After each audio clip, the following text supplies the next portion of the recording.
So welcome everyone to Parents Told Talk. And this has been a radio show, a teleseminar series, a webinar series, a WebTV series. So welcome everyone. And today I'm really excited to have Dr. Harriet Heath as our guest. She is a licensed developmental psychologist, parent educator, mother of 3, and grandmother of 8. She's the founder and director emeritus of the Parent Center at Bryn Mawr College and is a visiting faculty member at DePaul University. Her parenting program, Parenting Creatively, aims to help parents feel more confident about the decisions they're making and more competent in carrying them out by focusing on the parents' values and beliefs and providing the information and skills they need. She has worked with parents from many walks of life whose children ranged in age from newborn to young adults. She's currently facilitating virtual parent groups and consulting with the Women's Health Center at Cooley Dickinson Hospital in Northampton, Maine, or is that Massachusetts? Massachusetts. Yes. Okay. We were talking about you living in Maine, and I read the MA there. That's where I thought you lived in Massachusetts.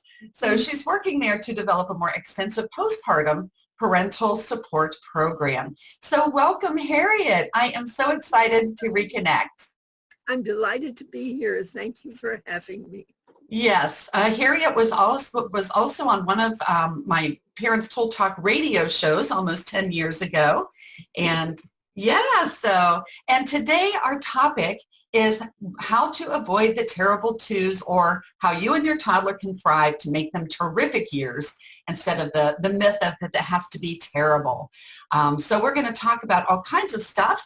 And so I actually just kind of want to open up to Harriet and let you say anything else you want to introduce yourself and to share what you'd hope to get out of today. And then we'll check in with some of our guests who are listening a little bit later. Well, we started looking, you brought up terrible twos and how did they get that name? It goes back to Cassell back in the 1920s when they were studying child development.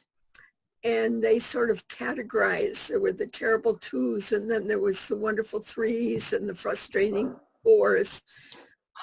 And I think we have to look at what's really going on with twos to understand why they were seen as so terrible and really what fascinating creatures they are.